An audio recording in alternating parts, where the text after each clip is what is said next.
네, 공인중개사 법령 및 중개실무 기초이론 공부하고 계시죠? 오늘은 53페이지 보겠습니다. 53페이지에 보시면 4절 중개대상물의 확인 설명이라고 되어 있죠. 개업공인중개사가 의뢰받은 중개대상물에 대해서 확인 설명해야 될 의무 공부하시는 부분이고요. 한 페이지를 넘겨보시면 55페이지에 거래계약서의 작성 의무 있습니다. 이 확인 설명 의무와 거래계약서 작성 의무를 묶어서 기초이론들 정리를 해 보도록 하겠습니다. 공인중개사법 근거 규정으로는 25조와 26조에 연결되어 있는 두 가지의 의무사항인데요. 먼저 53페이지에 보시면 중개대상물의 확인 설명이라고 되어 있죠. 이 공인중개사법 25조가 규정하고 있는 의무입니다. 개업공인중개사가 의뢰받은 중개대상물을 조사 확인해서 의뢰인에게 확인 설명해야 될 의무가 있음을 이 공인중개사법 25조가 규정을 하고 있습니다. 그런데 공인중개사법 25조는 시점을 구분해서 1항과 2항으로 3항으로 구분을 해서 2항은 잠시 후에 설명드릴 건데 그 시점에 따라서 개업공인중개사가 어떻게 확인 설명 의무를 이행해야 되는지를 달리 규정하고 있습니다. 25조 1항에 따르면 개업공인중개사는 중개 의뢰를 받았을 때요. 중개 의뢰십니다. 중개를 의뢰받았을 때에는 그 중개가 완성이 되기 전까지라고 되어 있는데요. 공인중개사법이 말하는 이 중개의 완성이라고 하는 것은 개업공인중개사의 중개를 통해서 당사자들 간에 부동산 거래계약이 체결되면 이 거래계약 체결로서 중개는 완성이 되는 겁니다. 그때까지입니다. 그 중개가 완성되기 전에 매수 의뢰인, 임차 의뢰인 이런 의뢰인들을 우리가 통칭해서 권리를 취득하고자 하는 의뢰인이라고 부르죠. 그 취득 의뢰인에게 확인 설명을 하면 되는데 취득 의뢰인에게 어떻게 확인 설명을 하라고 하였냐면 성실정확하게요. 성실정확하게 설명을 하고 엔드입니다. 설명을 하고 토지대장, 등기사항 증명서 등과 같은 설명의 근거 자료를 제시하여야 한답니다. 확인 설명은 성실정확하게 근거 자료를 제시하면서 설명하되 중개 완성 전 확인 설명은 누구에게? 권리를 취득하고자 하는 의뢰인, 매매 계약을 중개한다면 매수 의뢰인, 임대차 계약을 중개하고 있다면 임차 의뢰인, 저당권 설정을 알선하고 있다면 저당권자 의뢰인, 권리를 취득하고자 하는 의뢰인에게 중개 완성 전에 확인 설명을 하여야 한다는 겁니다. 이것은 우리가 상식적으로 접근해도 당연한 얘기죠. 자, 건물 매매 계약을 개업공인중개사가 중개하고 있다면 그 건물의 소재지, 건축 연도, 면적, 구조, 용도, 건축 방향 뭐 이런 것들을 조사해서 누구에게 설명해 줘야 되겠어요? 그 집을 사겠다는 매수 의뢰인에게 설명하면 되지. 개업공인중개사가 매도 의뢰인에게는 확인 설명할 필요가 없겠죠. 건물 주인으로서 개업공인중개사보다도 더 상세하게 그 사항들을 알고 있을 것이니까요. 또 개업공인중개사가 주택 임대차 계약을 중개하고 있다면 임차 목적물을 조사해서 임차 의뢰인에게 설명해 주면 되겠죠. 임대 의뢰인은 건물주로서 개업공인중개사보다 그 내용과 상태를 더 소상하게 알고 있을 것이니까. 그래서 본법은 중개가 완성되기 전까지 확인 설명은 권리를 취득하는 의뢰인에게만 확인 설명하면 된다는 것입니다. 2항은 잠깐 생략하고 3항으로 넘어가면 25조 3항은 중개가 완성이 되어 그렇게 출발합니다. 앞서서 우리가 중개 완성이라는 표현을 봤었는데 공인중개사법이 말하는 중개 완성이라는 것은 개업공인중개사의 중개로 인해 거래 당사자 간에 거래 계약이 어떻게 되면 체결만 되면 이미 중개는 완성된다는 것이죠. 그래서 지금 우리가 25조를 통해서 확인 설명 의무에 대해서 공부하고 있는데요. 이어지는 공인중개사법 26조는 중개가 완성이 되어 당사자 간의 거래계약이 체결되었다면 개업공인중개사가 거래계약서라고 하는 것을 작성해서 거래 당사자에게 교부를 하고 대통령령이 정하는 기간 동안 그 사본을 보존해야 될 의무를 26조가 규정하고 있습니다. 바로 그때를 지금 25조 3항이 말하는 겁니다. 중개가 완성이 되어 개업공인중개사가 거래계약서를 작성하게 되는 때에는 그때는 대통령령이 정하는 사항을 서면으로 작성하여 거래 당사자에게 교부를 하고 역시 대통령령이 정한 일정 기간 동안 사본을 보존해야 한다라고 하는 규정인데요. 25조 3항이 지금 말하고 있는 이 서면이라고 하는 것이 바로 공인중개사법 시행규칙 별지서식에 있는 중개대상물 확인설명서를 의미하고 있는 것입니다. 결국 중개가 완성이 되어서 개업공인중개사가 거래계약서를 작성하는 건마다 함께 무엇도 작성해야 된다? 확인설명서도 작성해서 거래계약서와 확인설명서는 거래 당사자 쌍방에게 교부하고 개업공인중개사도 법이 정한 일정 기간 동안 사본을 보존을 해야 한다는 것이죠. 그러나 중개가 완성되기 전까지 확인설명 행위는 매수, 임차 권리를 취득하고자 하는 의뢰인에게만 확인설명하면 되는데 어떻게 확인설명하라고 그랬죠? 성실 정확하게 설명해야 된다고 법 25조 1항이 말했습니다.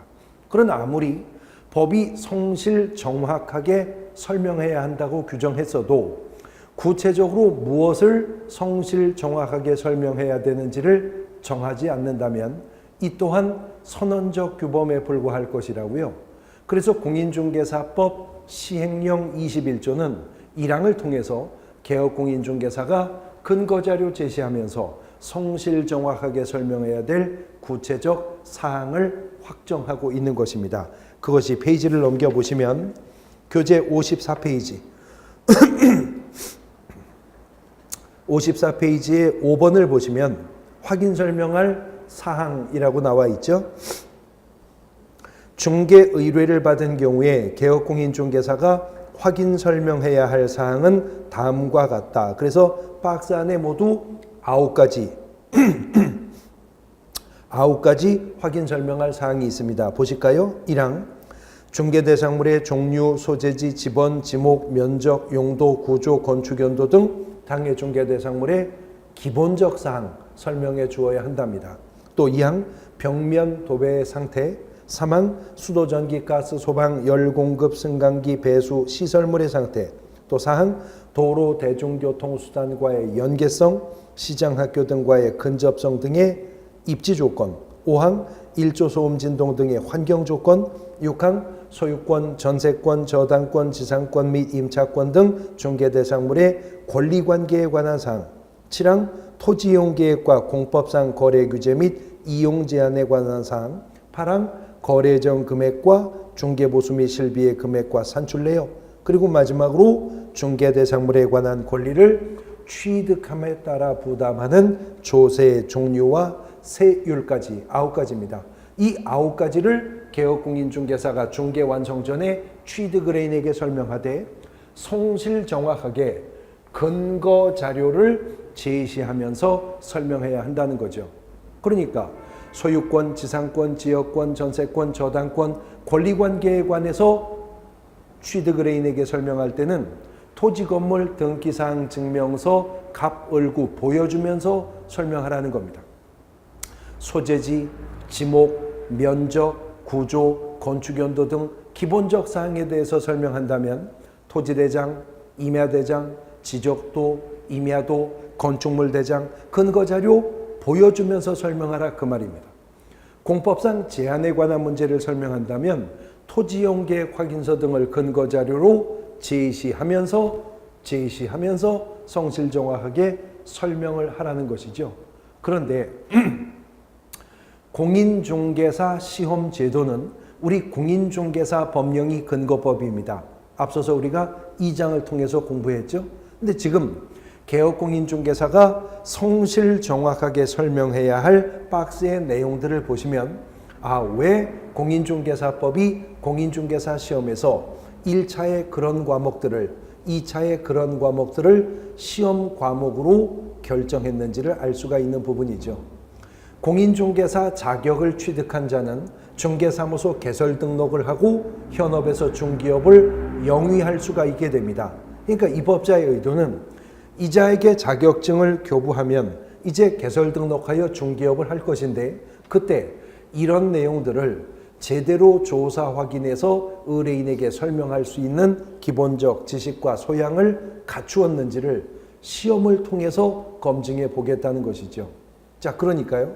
거래 예정 금액 등을 개업공인중개사가 산정하려면 감정평가론을 포함한 부동산학에 대한 지식이 있어야 되겠죠. 소유권, 지상권, 지역권, 임차권, 저당권, 권리관계에 관해서 권리 분석하여 확인 설명하려면 민법 및 민사특별법에 대한 지식은 물론이고 부동산 등기법도 알아야 권리 분석을 통해서 권리관계를 의뢰인에게 정확하게 설명할 수가 있을 것이잖아요. 소재지, 지목, 면적, 경계, 지형 이런 부분들을 개업공인중개사가 설명할 수 있으려면 공간정보 구축 및 관리에 관한 법률상 지적에 관한 개념들을 이해하고 있어야 되겠죠. 국토법상의 제한이 어떤 것인지, 용도 지역, 용도 지구, 지구 단위 계획구역에 따르는 제한이 어떤 건지, 농지법상 농지 취득 자격 증명 절차가 어떠한지, 주택법상의 이용 제한은 어떤 것이 있는지, 공법을 알아야 공법상 거래 규제 및 이용 제한을 설명할 수 있을 것이니까 부동산 공법을 시험 과목으로 정해야 했었겠죠. 취득세는 얼마고 농어촌 특별세는 어떻게 내고 지방교육세는 어떻고 조세관계 알아야 세법을 아는 자가 취득 관련 조세의 종류와 세율을 설명할 수 있을 것이잖아요.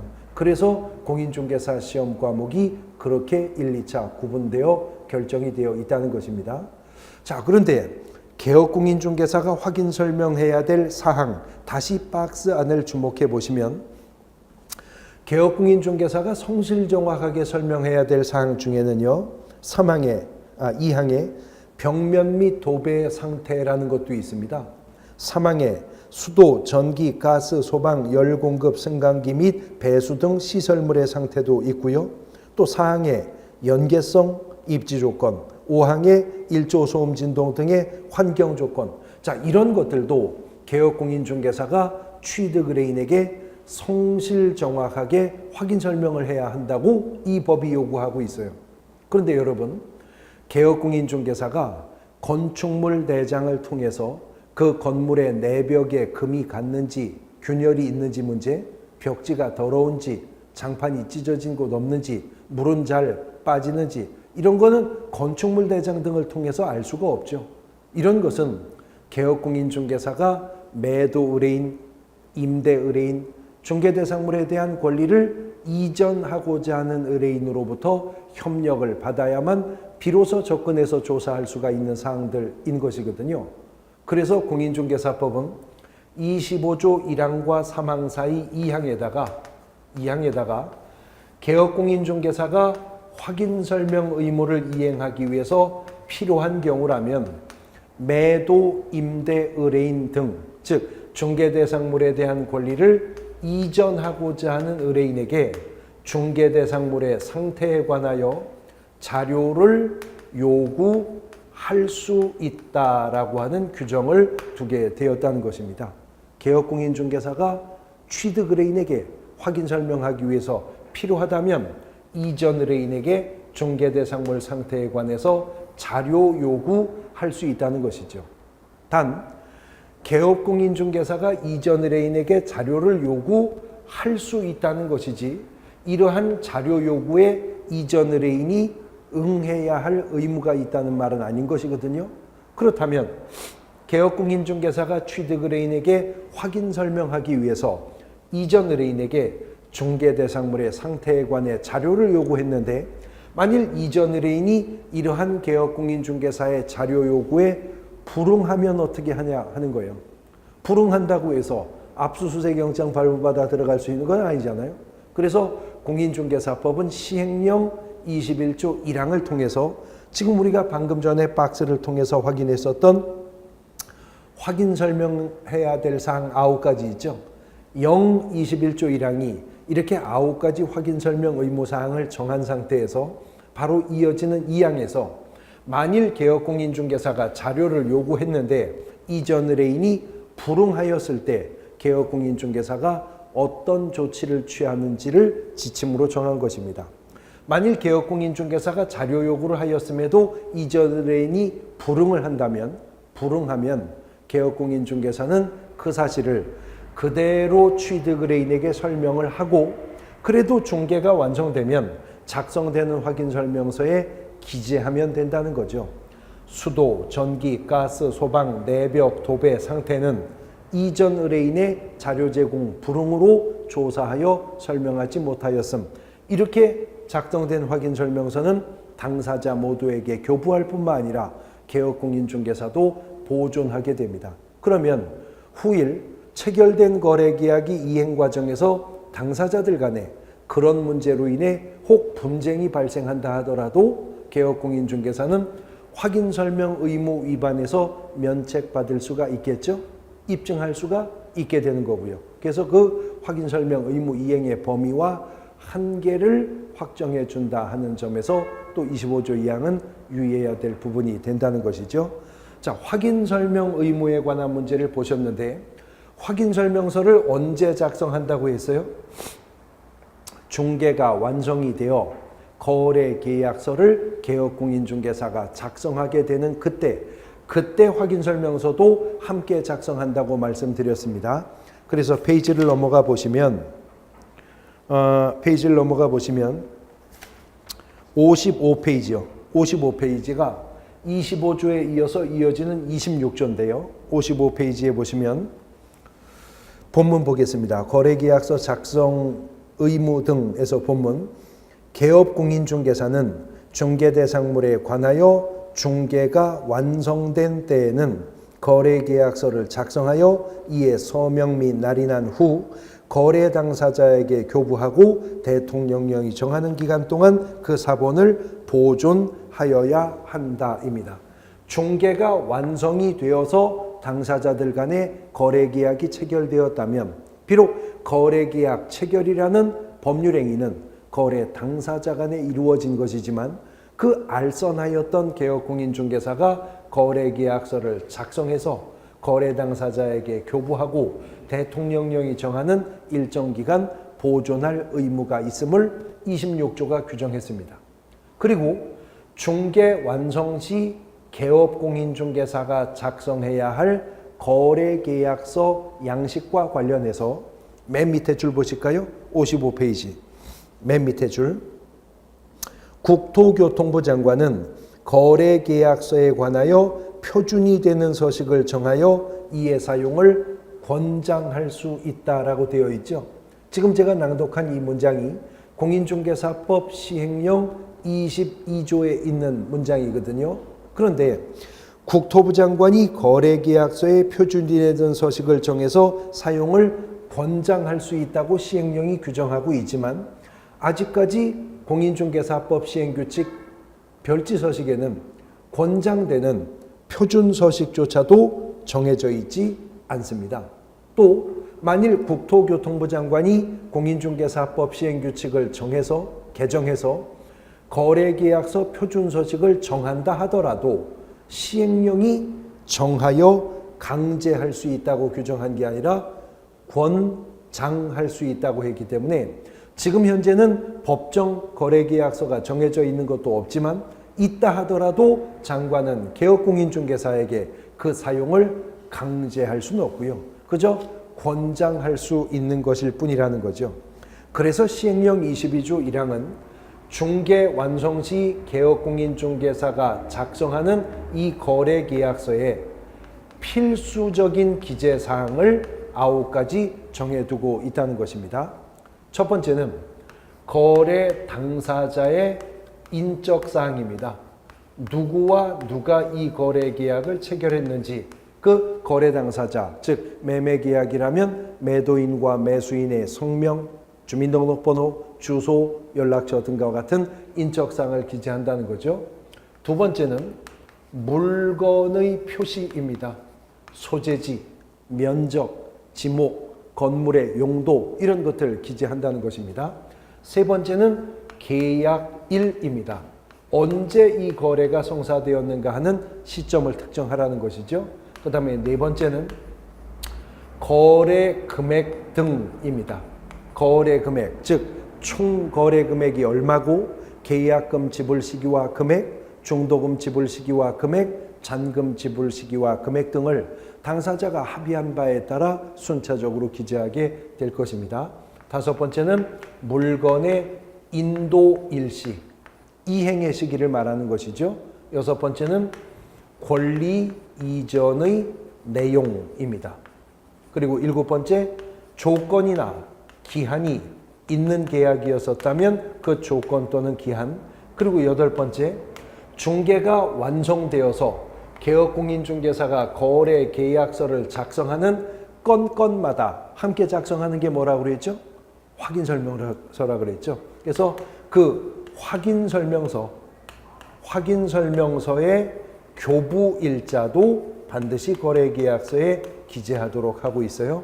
그리고 이제 나머지 마지막 9가지는 법이 구체적으로 정한 이러한 8가지 사항 외에도 그 밖에 거래 당사자 간에 합의하는 약정 내용이 있다면, 개별 약정하는 것들이 있다면 뭐 조세 공과금의 부담에 관한 문제라든가 매도인의 과실기속의 범위 또는 하자 담보 책임에 관한 내용 뭐 이런 것들 당사자 간에 합의한 약정 내용이 있으면 기재를 해야 한다는 겁니다.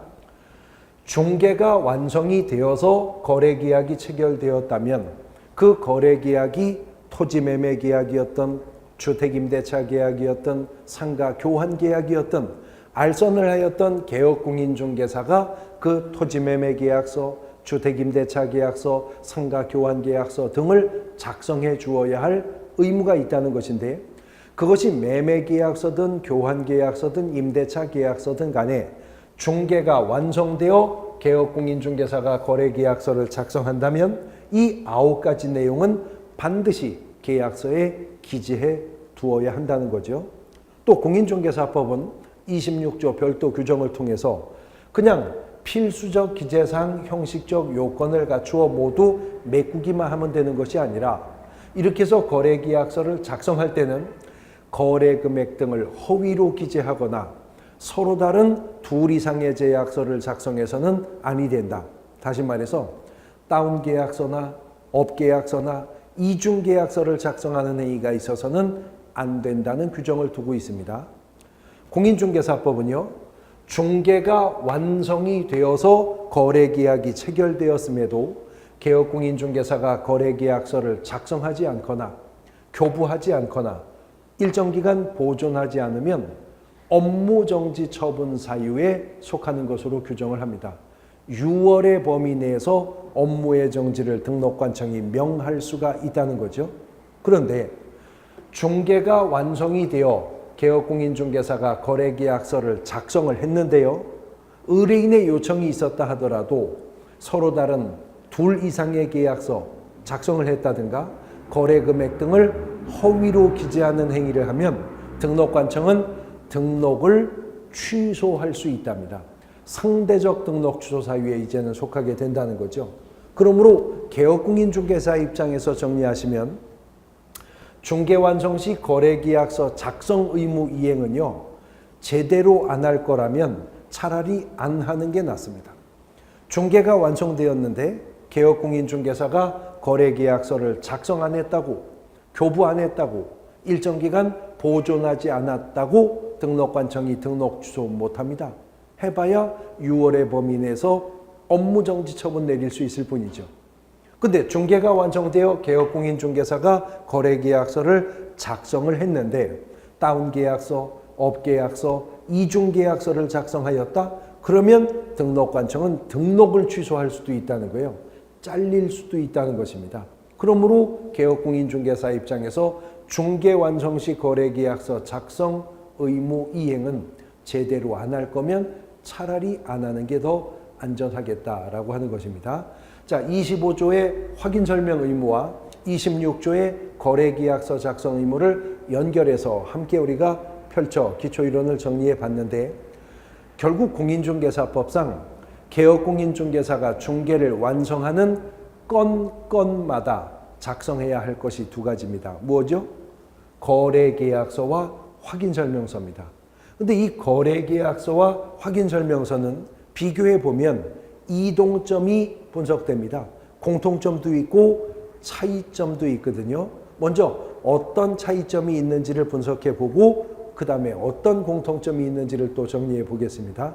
차이점 첫 번째는, 거래계약서는 방금 전에 보셨는데 국토교통부 장관이 표준이 되는 서식을 정해서 그 사용을 권장할 수 있다는 시행령 규정이 있으나, 지금 권장되는 법정 서식조차도 정해져 있는 것이 없다고 그랬죠. 그저 필요적 기재사항만 9가지가 정해져 있을 뿐입니다. 거래계약서는요. 이에 비해서 중개대상물 확인설명서는요. 중개대상물 확인설명서는 법정 서식이 정해져 있다 뿐만 아니라 무려 중개대상물 확인설명서 법정 서식은 4종 세트입니다. 1서식, 2서식, 3서식, 4서식까지 있어서요. 1서식은 주거용 건축물 확인설명서입니다. 2서식은 비주거용 건축물 확인설명서인 것이고요. 3서식은 토지 확인설명서입니다. 4서식은 임목, 공장재단 및 광업재단 확인설명서인 거고요. 법정 서식이 있다 뿐만 아니라 중개 완성한 대상물이 무엇이냐에 따라서 거기에 맞추어 넷 중에 하나의 서식을 써야 됩니다. 첫 번째 차이점이에요. 법정 서식이 없다, 있다입니다. 두 번째 차이점은 거래계약서든 확인설명서든 작성했으면 교부하고 교부했으면 보존하잖아요. 근데 우리 공인중개사법상 서식 보존 의무는요, 3년 보존하는 게 아니면 5년 보존, 둘 중에 하나지 1년이나 2년이나 4년이나 6년 보존하라는 거 없습니다. 공인중개사법에서 서식 보존은 3년 보존이 아니면 5년 보존, 둘 중에 하나인데 그마저도 외울 것이 없는 것이 오직 거래계약서만 5년 보존 의무를 적용합니다. 그러면 확인설명서는 얼마? 3년. 앞서서 우리가 공부했었는데 전속중개계약서 얼마? 3년입니다. 거래계약서만 5년이죠. 보존 의무 기간이 다르다는 점, 이것도 구분해 두셔야 됩니다. 자, 이번에는 거래계약서와 확인설명서의 공통점인데요. 먼저 거래계약서와 확인설명서는 작성 시점이 같습니다. 둘 다 언제 작성하는 거예요? 중개가 완성이 되어 거래계약이 체결되었을 때, 그때 거래계약서 확인설명서 작성하는 겁니다. 우리가 앞서서 공부했었던 전속중개계약서는 개업공인중개사가 언제 작성하는 거죠? 전속중개계약이 체결되었을 때. 전속중개계약이 체결되었을 때 전속중개계약서 작성하는 겁니다. 그런데 거래계약서 확인설명서는 거래계약 체결 시, 즉 중개 완성 시에 작성한다는 점 공통점입니다. 그 다음 두 번째는 거래계약서와 확인설명서는 두 개 다 거래 당사자, 쌍방 모두에게 교부하는 것입니다. 그것이 같습니다. 전속중개계약서는 전속중개 의뢰한 일방 의뢰인에게만 교부하는 거죠. 그래서 전속중개계약서는 몇 부 작성한다? 2부입니다. 의뢰인 줄 거 하나, 내가 보존할 거 하나. 근데 거래계약서 확인설명서는 거래 당사자, 쌍방 모두에게 교부한다는 거죠. 이제 가장 중요한 공통점인데요. 거래계약서와 확인설명서는요, 똑같은 방법으로 서명 및 날인을 하여야 합니다. 서명 및 날인을 해야 된다. 및이니까 자필 서명과 인장 등록한 도장의 날인이 둘 다 있어야 한다는 거죠. 누가 서명 및 날인을 하느냐? 개업공인중개사가요. 개업공인중개사가 거래계약서와 확인설명서에 서명 및 날인을 하는데, 만일 당해 중개행위를 한 소속공인중개사가 있었다면 이 당해 중개행위를 한 소속공인중개사도 개업공인중개사와 함께 같이 둘 다 그 말입니다. 개업공인중개사와 함께 당해 중개행위를 한 소속공인중개사도 거래계약서 확인설명서에 서명 및 날인을 해야 한다는 거죠. 자, 이렇게 개업공인중개사뿐만 아니라 소속공인중개사도 서명 및 날인의 의무가 발생하기 때문에 우리가 저 앞에서 봤었던 공인중개사법 16조 인장등록 의무가 개업공인중개사 및 소속공인중개사는 이렇게 출발하고 있었죠. 소속공인중개사도 날인의 의무가 발생하기 때문입니다.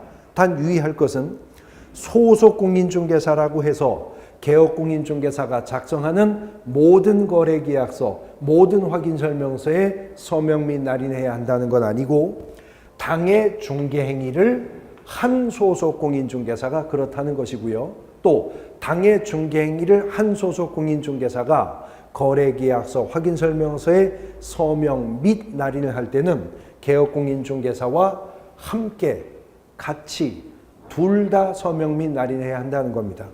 근데 이 개업공인중개사가 공인중개사인 개업공인중개사이었었거나 부칙상의 개업공인중개사였었다면 그때는 그냥 그자와 함께 서명 및 날인하면 되겠죠. 문제는 법인인 개업공인중개사에게 고용된 소속공인중개사였었다면 누구와 함께 서명 및 날인하느냐? 그것은 이 당해 중개행위를 한 소속공인중개사가 그 법인 어디 근무하고 있었느냐 문제겠죠. 주사무소였었다면 대표자와 함께 서명 및 날인하라는 의미일 것이고요. 분사무소라면요. 그렇죠. 책임자와 함께 서명 및 날인을 하면 된다 하는 의미가 될 것입니다. 거래계약서 작성 의무, 확인설명 의무와 함께 연결해서 살펴보셨고, 이제 56페이지 6절은 개업공인중개사의 기본 윤리라고 하는 단원으로 넘어가게 됩니다. 쉬었다가 보도록 하겠습니다.